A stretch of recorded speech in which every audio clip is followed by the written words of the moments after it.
तो चलिए एक बार फिर से बहुत बहुत स्वागत है आप सभी का मेरे इस यूट्यूब चैनल में। आज हम लोग देख रहे हैं जीव विज्ञान, और जीव विज्ञान में हम लोग बात करेंगे एक बहुत ही महत्वपूर्ण टॉपिक को, जिस टॉपिक का नाम है श्वसन तंत्र। ठीक है, तो आज हम लोग बात करेंगे श्वसन तंत्र, जिसे इंग्लिश में कहा जाता है रेस्पिरेटरी सिस्टम। ठीक है, किसी भी चीज़ को यदि हम सिस्टम कह रहे हैं तो सिस्टम का मतलब है कि इसमें बहुत सारे अंग जो हैं ये आपस में मिलकर काम कर रहे हैं, तब बनता है एक सिस्टम। कोई एक अंग मिलकर सिस्टम नहीं बना सकता है। जैसे यदि हम एक साइकिल का उदाहरण लें तो सिर्फ साइकिल का जो टायर है वो एक सिस्टम नहीं है, वो एक अंग है। सीट एक अंग है, ब्रेक एक अंग है, चेन एक अंग है। और जब ये सभी आपस में जुड़ जाते हैं और काम करने लगते हैं तो इसी को कहा जाता है सिस्टम, यानी कि तंत्र। तो इसी तरह से आज हम लोग बात करेंगे श्वसन तंत्र। मानव शरीर के बहुत सारे अंग जो हैं ये आपस में मिल करके सांस लेने का एक सिस्टम क्रिएट करते हैं, जिसे कहा जाता है श्वसन तंत्र, यानी कि रेस्पिरेटरी सिस्टम। श्वसन तंत्र में कौन कौन से अंग भाग लेते हैं? तो श्वसन तंत्र में भाग लेने वाले अंग ये सब हैं। तो सबसे पहले श्वसन तंत्र का जो अंग आता है इसका नाम है नासामार्ग। दूसरा जो अंग है इसे ग्रसनी या फेरिंग्स कहते हैं। तीसरा अंग को स्वर यंत्र या लैरिंग्स कहा जाता है। चौथा अंग जो है इसका नाम है श्वास नली या ट्रैकिया। ट्रैकिया में आगे जाकर और सब डिविजन्स हैं। और लास्ट में जो है ये है फेफड़ा, जो मानव शरीर का सबसे महत्वपूर्ण श्वसन अंग है। ठीक है, आइए अब इनको देखते हैं कि ये कहाँ पर है। सबसे पहले ये एक चित्र मैंने सिंपल डायग्राम यहाँ पर बनाया हुआ है। इसे देखकर कॉम्प्लेक्स मत होइएगा, पैनिक मत होइएगा, मैं इसे आसानी से बताऊंगा, आप इसे समझ जाएंगे। देखिए, सबसे पहले ये जो हिस्सा आपको दिखाई पड़ रहा है ये है नासामार्ग, यानी कि नाक। ठीक है, नाक से देखिए एक नली यहाँ से शुरू हो रही है और एक मुख से शुरू हो रही है। ये नाक और मुख की जो दोनों नली है ये अलग अलग नहीं है, बल्कि एक ही नली का है। ठीक है, जो भोजन और श्वास का एक सामान्य मार्ग होता है, हमने पाचन तंत्र वाले वीडियो में बात की थी इस पर। ये यहाँ से लेकर के यहाँ तक, ठीक है, यहाँ तक, इसे कहा जाता है ग्रसनी या फेरिंग्स। ठीक है, ये भोजन और सांस दोनों का एक सामान्य मार्ग होता है। ठीक इस जगह पर देखिए एक पतला सा यहाँ पर एक बॉक्स जैसा दिख रहा है। ठीक है, इस बॉक्स को कहते हैं लैरिंग्स या स्वर यंत्र। ठीक है, लैरिंग्स या स्वर यंत्र जो हमने देखा। अब ये जो डब्बा है यहाँ पर से भोजन की नली, ये जो ब्लू वाली नली दिख रही है ये भोजन की नली है, जिसे ग्रसिका कहते हैं, जो हमने पाचन तंत्र वाले में देखा है। यहाँ से भोजन की नली ग्रसिका अलग हो जाती है और हम श्वसन तंत्र देखेंगे, इसीलिए हम इस वाली नली को देखेंगे। ठीक है, इस नली का नाम है श्वास नली या ट्रैकिया। यहाँ से लेकर के यहाँ तक जो है इसे कहा जाता है श्वास नली या ट्रैकिया। ठीक है, श्वास नली जो है ये आगे जा कर के देखिए यहाँ से एक भाग इधर और एक भाग इधर, दो भागों में ये बट जा रही है। तो श्वास नली जो दो भागों में बढ़ती है, इन दोनों भागों को कहा जाता है प्राइमरी ब्रोंकाइल्स। ठीक है, इनको कहा जाता है ब्रोंकाइल। हमने यहाँ पर देखिए श्वास नली और ट्रैकिया लिखा है। ये श्वास नली आगे जा कर के दो भागों में बढ़ रही है, एक दाहिने भाग में और एक, यदि हम इस तरह से खड़े हो जाते हैं तो इस साइड वाला दायां भाग है और इस साइड वाला बायां भाग। मतलब ये वाला जो है ये दाहिना भाग है और ये वाला भाग जो है ये बायां भाग है। लिख देता हूँ मैं, ये हमारा दाहिना वाला भाग अर्थात राइट है और ये जो है हमारा लेफ्ट साइड है। ठीक है, समझने में आसानी होगी। ऐसे अगर हम खड़े हैं तो ये राइट साइड वाला राइट और लेफ्ट वाला लेफ्ट है। ठीक है, तो ये जो है ये देख लीजिए आप, श्वास नली दो भागों में बढ़ गई, एक इस साइड में आ गया, इसे हम कहते हैं दायां ब्रोंकाइल, और इधर वाला जो है ये है बायां ब्रोंकाइल। ठीक है, ये ब्रोंकाइल जो है ये आगे जा कर के फिर बढ़ जाती है। ये बाएं साइड वाला ब्रोंकाइल देखिए दो भागों में बटा है, जिनको ब्रोंचाई कहा जाता है। ठीक है, इसको कहा जाता है ब्रोंचाई। ठीक है, ब्रोंकाइल जो है ये बढ़ जाएगी तो इसे कहेंगे ब्रोंचाई। जो बायां वाला जो ब्रोंकाइल है ये दो भागों में बट गया, दो ब्रोंचाई में, और ये जो दाहिना वाला ब्रोंकाइल है ये तीन भागों में बट गया है, इसे कहा जाता है ब्रोंचाई। ठीक है, तो ये तीन ब्रोंचाई में बढ़ गया। अब ये ब्रोंचाई के आगे देखिए यहाँ पर तीन गोल गोल लगे हुए हैं, यहाँ पे दो भाग है, इसके आगे दो दो गोलाकार लगे हुए भाग, इनको कहा जाता है वायु पुटिका या वायु कोश। अंग्रेजी में इसे एल्वेओली कहते हैं। तो ये एल्वेओली जो है ये दो भाग में है, वायु पुटिका या वायु कोश इसे कहा जाता है। तो क्लियर हो गया बात यहाँ तक। अब आइए आगे, ये वाला जो पार्ट आपको दिखाई दे रहा है, ये वाला और ये वाला, ये है फेफड़ा यानी कि लंग्स। इसके बारे में आप लोगों में से बहुत कोई जानते होंगे। इन्हें फेफड़ा या लंग्स कहते हैं और ये होते हैं दो की संख्या में। तो ये हो गया हमारा पूरा श्वसन तंत्र। अभी नीचे वाले को नहीं देखेंगे, नीचे वाले पर हम लोग बाद में बात करेंगे। अभी यहाँ तक आप देख लिए ऊपर तक, तो ये हमारे श्वसन में भाग लेने वाले अंग हो गए। सबसे पहले नासा मार्ग, नासा मार्ग के बाद में ग्रसनी यानी फेरिंग्स, फेरिंग्स के बाद में ये जो डब्बा है इसको कहते हैं लैरिंग्स या स्वर यंत्र। उसके बाद ग्रसिका तो पाचन तंत्र का भाग हो गया। ग्रसिका से यहाँ श्वास नली अलग हो जाती है जिसे ट्रैकिया कहा जाता है। ट्रैकिया आगे जाकर 2 भागों में बढ़ जाती है जिसे ब्रोंकाइल कहा जाता है। ब्रोंकाइल आगे जाकर के 3 और 2 भाग में बढ़ती है जिसे ब्रोंचाई कहा जाता है। और ब्रोंचाई के आगे जो गोल गोल लगे हुए हैं इसे कहा जाता है वायु पुटिका या एयर सैक, ठीक है, या इसे एल्वोली भी कहते हैं। तो ये हो गए श्वसन तंत्र में भाग लेने वाले अंग। अब हम लोग देखेंगे कि ये जो अंग हैं इनके क्या क्या महत्वपूर्ण बातें हैं, इसके बारे में थोड़ा सा समझते हैं। तो श्वसन तंत्र में सबसे पहले हम लोग बात करेंगे नासा मार्ग की। तो नासा मार्ग क्या होता है? तो नासा मार्ग ये जो हमारा नाक है इसी को नासा मार्ग कहा जाता है। जब हम सांस लेते हैं तो हम जब ऑक्सीजन को खींचते हैं तो ये नाक के द्वारा ही अंदर इनटेक होता है, अंदर जाता है, ठीक है। तो जब हम नाक से सांस लेते हैं तो इसमें बहुत सारे सूक्ष्मजीव और जीवाणु वगैरह भी रहते हैं। तो नासा मार्ग की जो भीतरी दीवार है ये म्यूकस कला से स्तरित होती है।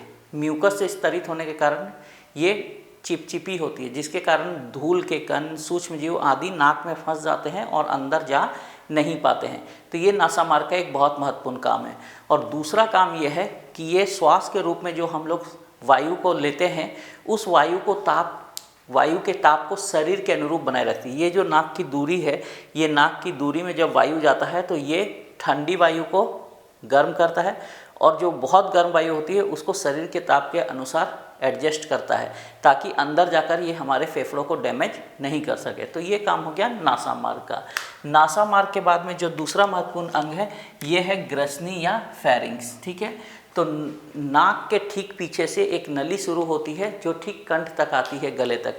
इसी को हम लोग कहते हैं ग्रसनी या फेरिंग्स। ये भोजन का और वायु का सामान्य मार्ग है। जब हम कुछ खाते हैं तो भी इसी नली से जाता है और जब हम सांस लेते हैं तो भी यहाँ तक ये इसी नली के द्वारा जाता है।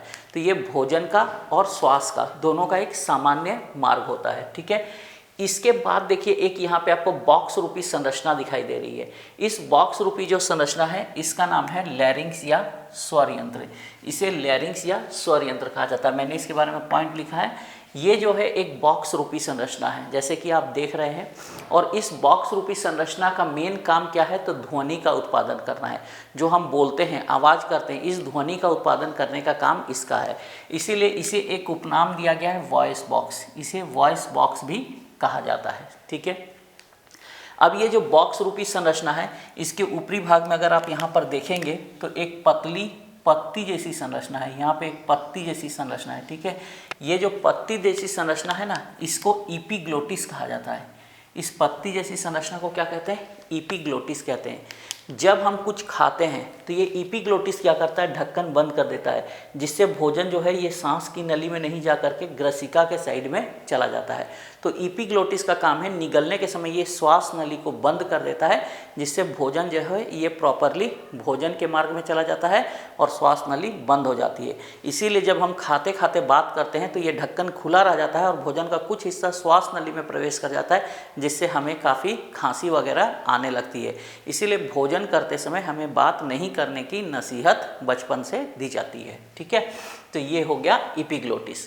अब ये जो वॉइस बॉक्स है यानी कि स्वर यंत्र या लैरिंग्स है, इसका निर्माण जो है ये 8 मुलायम हड्डियों से होता है और इन मुलायम हड्डियों को उपास्थि या कार्टिलेज कहा जाता है, ठीक है।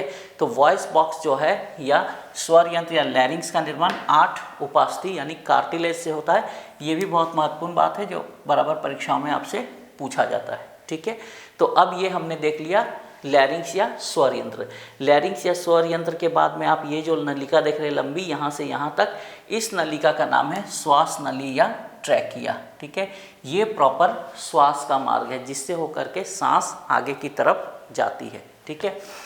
तो श्वास नली जो है ठीक कंठ के नीचे से ये शुरू होती है या वॉइस बॉक्स के बाद से ये शुरू होती है और ये वक्ष हुआ अर्थात हमारे सीने में प्रवेश करती है। ये हमारे छाती में प्रवेश करती है और छाती में प्रवेश करने के बाद ये 2 भागों में बंट जाती है। आप देख रहे हैं एक भाग ये और एक भाग ये।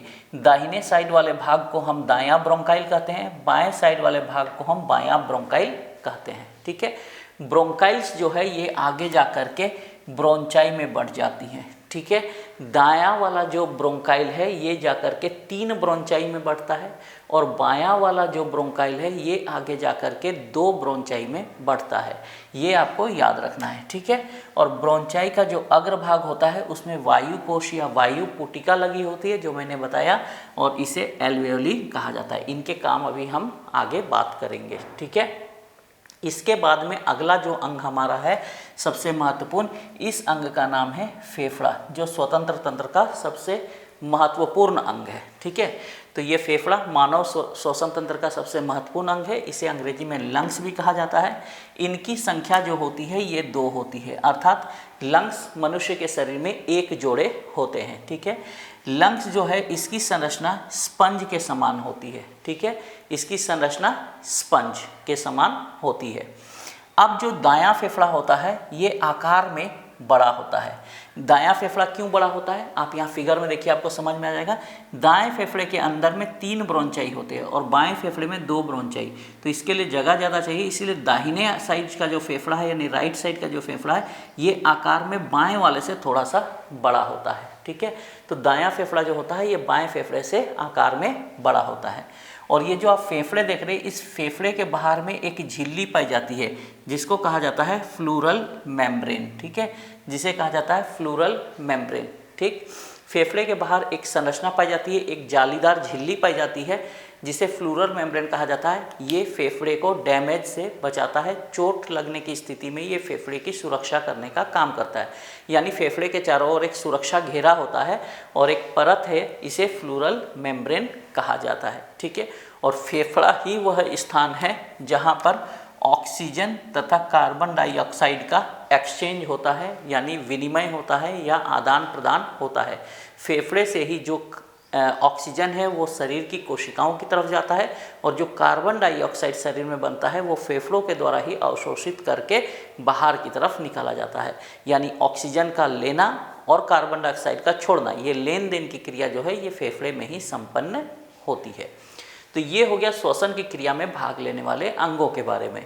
अब हम बात करेंगे श्वसन की प्रक्रिया, श्वसन का प्रोसेस कैसे होता है, रेस्पिरेटरी का प्रोसेस कैसे होता है, ठीक है। तो श्वसन की प्रक्रिया को हम लोग 1, 2, 3 और 4 भागों में बांट करके देख सकते हैं। पहला जो भाग है ये है बाह्य श्वसन, दूसरा भाग है गैसों का विनिमय, तीसरा भाग है आंतरिक श्वसन और चौथा भाग है कोशिकीय श्वसन। इन सभी में अगर बोलें तो कोशिकीय श्वसन परीक्षा के व्यू से सबसे ज़्यादा इम्पॉर्टेंट है, जिससे प्रश्न पूछे जाते हैं। तो आइए सबसे पहले हम लोग बात करते हैं बाह्य श्वसन के बारे में कि ये बाह्य श्वसन क्या है, ठीक है। तो बाह्य श्वसन जो है, बाह्य श्वसन की क्रिया बहुत आसान है, यहाँ लिखा हुआ थोड़ा सा हार्ड लगेगा आपको। आप ऐसे समझ लीजिए, जब हम नाक से सांस लेते हैं और सांस को छोड़ते हैं तो इस क्रिया को ही कहा जाता है बाह्य श्वसन। बाह्य श्वसन के 3 चरण होते हैं, परीक्षा में पूछेगा, कंफ्यूज नहीं करना। बाह्य श्वसन के 3 चरण होते हैं। पहला निश्वसन, जब हम सांस को अंदर लेते हैं तो इसे कहा जाता है निश्वसन। उसके बाद थोड़ी देर तक हम रुकते हैं, उसे कहा जाता है विश्राम, ठीक है। और उसके बाद में हम सांस छोड़ते हैं, इसे कहा जाता है उच्च श्वसन। नॉर्मली हम लोग पूछेंगे कि बाह्य श्वसन कितने प्रकार के होते हैं, तो जनरली जवाब देंगे 2 टाइप के, निश्वसन और उच्च श्वसन। नहीं, एक स्थिति बीच में आती है विश्राम की, जब हम थोड़ा देर रुकते हैं। यानी कि श्वसन की क्रिया जो होती है, बाह्य श्वसन की क्रिया, इसके 3 चरण हो गए। एक हो गया निश्वसन, उसके बाद विश्राम, तब जाकर के उच्च श्वसन, ठीक है, क्लियर। अब आइए, एक स्वस्थ व्यक्ति जो होता है वो नॉर्मली 1 मिनट में 15 से 17 बार सांस लेता है। सांस लेने का मतलब ये 3 क्रिया, निश्वसन, विश्राम और उच्च श्वसन। ये प्रश्न पूछे जाते हैं कि एक स्वस्थ व्यक्ति 1 मिनट में कितनी बार सांस लेता है, तो एक स्वस्थ व्यक्ति 1 मिनट में 15 से 17 बार सांस लेता है, ठीक है। अब एक बार जब सांस लिया जाता है तो इसमें प्रतिदिन 400 ml जल जो होता है ये व्यक्ति निष्कासित करता है। यानी जो हम श्वसन करते हैं, सांस लेते हैं, छोड़ते हैं, तो एक दिन में श्वसन की क्रिया के द्वारा हमारे शरीर से 400 ml वाटर जो है ये शरीर से बाहर निष्कासित होता है। यानी एक दिन में श्वसन के द्वारा हम 400 ml पानी को बाहर निकालते हैं, ठीक है, बहुत बड़ी बात है ये भी। अब एक क्वेश्चन पूछा जाता है कि जब हम सांस लेते हैं, श्वसन करते हैं, तो श्वसन की क्रिया में सीना जो है ये फूलता है। जब हम सांस लेते हैं तो सीना फूलता है। तो सीने का फूलना कैसी क्रिया है? तो श्वसन के दौरान सीने का फूलना जो है ये एक पेशीय क्रिया का उदाहरण है। मांसपेशियों में खिंचाव हो रहा है, मांसपेशियां फूल रही है, तो ये जो है एक पेशीय क्रिया है। बिल्कुल सिंपल है ये। अब जो होता है, शरीर में गैसों का विनिमय जो होता है, इसमें ऑक्सीजन शरीर के अंदर जाता है और कार्बन डाइऑक्साइड जो है ये शरीर के बाहर जाता है। ऐसा क्यों होता है? कार्बन डाइऑक्साइड भी अंदर जा सकता है और ऑक्सीजन भी बाहर आ सकता है, ऐसा भी होना चाहिए। ऐसा नहीं होता है, ऑक्सीजन ही अंदर जाएगा और कार्बन डाइऑक्साइड ही बाहर आएगा। ये क्यों होता है? तो ये होता है इन गैसों के दाब में अंतर के कारण। ठीक है, दाब समझते हैं ना, प्रेशर, दबाव, है ना। इस प्रेशर के कारण ही जो होता है ये दाब का अंतर है। इसी के कारण ऑक्सीजन हमेशा नीचे यानी शरीर में नीचे की तरफ और कार्बन डाइऑक्साइड हमेशा बाहर जाएगा। सिंपल लैंग्वेज में अगर बात करते हैं तो ऑक्सीजन भारी है जिसके कारण वो नीचे जाती है और कार्बन डाइऑक्साइड हल्की है जिसके कारण वो बाहर की तरफ आती है। ठीक है, तो ये जो अंतर है ये क्या है? ये दाब का अंतर है। ठीक है, कभी कभी आपको एग्जाम में पूछता भी है कि इनका दाब क्या क्या है। तो प्रेशर ऑफ ऑक्सीजन PO2 ये 104 mmHg होती है। mmHg किसी भी चीज़ का दाब को पारे के दाब के अनुसार नापा जाता है, पारे के अनुपात में, इसीलिए ये mmHg में इसको व्यक्त किया जाता है। ठीक है, केमिस्ट्री में हम लोग इस पर विस्तार पूर्वक और बात करेंगे। तो ये जो प्रेशर ऑफ ऑक्सीजन है, ऑक्सीजन का दाब है, ये 104 mmHg है। जबकि प्रेशर ऑफ कार्बन डाइऑक्साइड की अगर बात करते हैं PCO2 तो ये 40 mmHg है। यानी कि ये वाली जो है ये भारी है और ये वाली हल्की है। तो जो भारी होगा वो नीचे जाएगा और जो हल्की होगी वो ऊपर की ओर जाएगी। तो ऑक्सीजन और कार्बन डाइऑक्साइड का जो विनिमय होता है, एक्सचेंज होता है कि ऑक्सीजन हमेशा नीचे और कार्बन डाइऑक्साइड हमेशा बाहर क्यों जाती है, ये दाबों में अंतर के कारण होती है। अब आपको समझ में आ गया होगा, इसको आप याद रख लीजिएगा, एग्जाम के हिसाब से इंपॉर्टेंट है। प्रेशर ऑफ ऑक्सीजन 104 mmHg और प्रेशर ऑफ CO2 जो है ये 40 mmHg होती है। ठीक है, अब बात करते हैं गैसों का परिवहन, जो दूसरा हमारा पॉइंट है। तो गैसों का परिवहन, आप थोड़ा सा यहाँ पर आइए। देखिए, ये जो है ये हमारा लंग्स है, सॉरी ये हमारा लंग्स है। ठीक है, और ये जो है ये हमारा हार्ट है, हार्ट यानी कि हृदय है। ठीक है, और इस तरह से शरीर में रक्त कोशिकाओं का जाल बिछा हुआ है। यहाँ से आप शुरू करिए, यहाँ से देखिए जो रेड है ये शुद्ध रक्त है। शुद्ध रक्त कहने का मतलब इस रक्त में ऑक्सीजन की मात्रा है। ठीक है, और ये जो ब्लू वाला ब्लड देख रहे हैं आप, ये ब्लू वाली लाइंस देख रहे हैं, ये समझिए कि इसमें CO2 युक्त रक्त है। ठीक है, सॉरी, ये ऑक्सीजन युक्त रक्त है और ये कार्बन डाइऑक्साइड युक्त रक्त है। ठीक है, तो ये देखिए होता क्या है, जब हम लोग सांस लेते हैं, ठीक है, यहाँ से एक नली देखिए, यहाँ से यहाँ एक नली देखिए। जब हम सांस लेते हैं तो सांस के द्वारा ये ऑक्सीजन जो है ये ब्लड में पहुंच जाता है, यानी ये ऑक्सीजनेटेड ब्लड हो जाता है, यानी ऑक्सीजन से युक्त रक्त हो जाता है, अर्थात शुद्ध रक्त होता है। इस रक्त में ऑक्सीजन भरपूर है। ये रक्त इस तरह से यहाँ गिरेगा, यहाँ से इस तरह से इस नलिका में जाएगा और इस नलिका से इस तरह से धीरे धीरे हमारे शरीर की कोशिका की तरफ जाएगा। ये 3 उत्तकों वाली एक कोशिका बनी हुई है। यहाँ पर कोशिकाओं के समूह को उत्तक कहते हैं, हम लोग आगे पढ़ेंगे। तो ये एक उत्तक है जिसमें 3 कोशिकाएं हैं। यहाँ से देख लीजिए ये ऑक्सीजन जो है ये उत्तक की तरफ चला गया। उत्तक इस ऑक्सीजन को इस्तेमाल करेगा, इस्तेमाल करने के बाद कार्बन डाइऑक्साइड जो बनेगा इसे रक्त में छोड़ देगा। ये रक्त जो है वापस इस कार्बन डाइऑक्साइड को ढोएगा और इस तरह से ला करके हृदय में गिरेगा और हृदय से ये इस तरह से बाहर जाएंगे और बाहर जाने के बाद ये इस नलिका के द्वारा यहाँ से ये कार्बन डाइऑक्साइड जो है ये वापस से फेफड़े की तरफ वापस हो जाएगा और फेफड़े के द्वारा इस तरह नाक से ये बाहर चला जाएगा। तो इतना सारा काम होता है जब हम एक बार सांस लेते हैं तब। तो यहाँ पर देखिए ये जो फेफड़ा है और ये जो रक्त है, ये फेफड़ा और रक्त के बीच में जो ऑक्सीजन और कार्बन डाइऑक्साइड का एक्सचेंज हो रहा है, यानी कि यहाँ से फेफड़े से जो ऑक्सीजन जा रहा है रक्त में और रक्त से जो कार्बन डाइऑक्साइड वापस फेफड़े में जा रहा है, इस जगह जो क्रिया हो रही है, इस क्रिया को हम लोग कहते हैं गैसों का परिवहन। ठीक है, तो ये है गैसों का परिवहन, यानी फेफड़ा से शरीर की ओर ऑक्सीजन का जाना और कार्बन डाइऑक्साइड का शरीर से वापस फेफड़े की ओर आना, इस क्रिया को कहा जाता है गैसों का परिवहन, सिंपल लैंग्वेज में। ठीक है, बाकी हम लोग इस प्रोसेस को और समझेंगे जब हम लोग ब्लड सर्कुलेटरी सिस्टम यानी रक्त परिसंचरण तंत्र देखेंगे। उस समय मैं आपको लंग्स के साथ साथ हार्ट का जो है ये क्रियाविधि को अटैच करके आपको समझाऊंगा, ठीक है। अब आते हैं हम लोग अगले चरण में, जिसको कहा जाता है आंतरिक श्वसन। आंतरिक श्वसन देखिए इस जगह पर है ना, इस जगह पर हमने जो देखा वो था गैसों का परिवहन, इस जगह पर गैसों का परिवहन, और इस जगह जो हो रहा है ये है आंतरिक श्वसन, ठीक है। अब एक चीज देख लीजिए, ये जो ऑक्सीजन है इसको उठा करके इधर तक जो है, ये आम बोलचाल की भाषा में हमने कहा इसको लाने का काम किसने किया, तो रक्त ने किया। लेकिन रक्त पूरा नहीं लाता है, ये काम ऑक्सीजन को जो परिवहन करने का काम होता है ये रक्त का एक विशेष सेल करता है जिसका नाम है हीमोग्लोबिन, ठीक है, हीमोग्लोबिन। तो रक्त में जो है ये लाल रक्त कणिका में हीमोग्लोबिन नाम की एक गाड़ी पाई जाती है, समझिए एक गाड़ी है ये जो ऑक्सीजन का परिवहन करती है, ठीक है। तो लाल रक्त कणिका में पाया जाने वाला हीमोग्लोबिन जो है ये रक्त का परिवहन करती है। तो हीमोग्लोबिन जो है ये हीमोग्लोबिन जो है ये ऑक्सीजन को लेकर के यहाँ तक आता है और यहाँ से ऑक्सीजन चला जाता है जो है उत्तक में, और उत्तक से जो है ये कार्बन डाइऑक्साइड वापस चला जाता है रक्त में। तो यहाँ पर जो ऑक्सीजन और कार्बन डाइऑक्साइड का एक्सचेंज हो रहा है इसी को हम लोग कहते हैं आंतरिक श्वसन।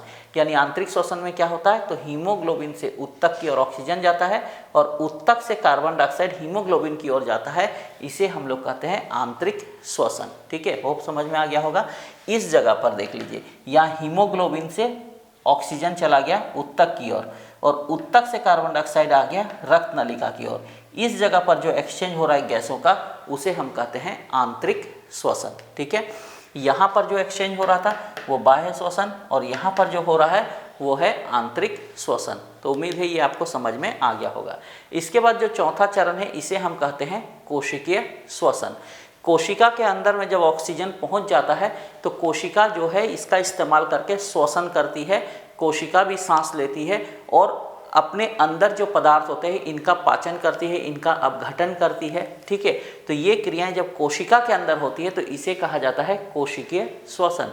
कोशिकीय श्वसन से परीक्षाओं में बहुत सारे प्रश्न पूछे जाते हैं, जैसे कोशिकीय श्वसन, ऑक्सी श्वसन होता, दो तरह के होते हैं, एक ऑक्सी श्वसन एक अनऑक्सी श्वसन।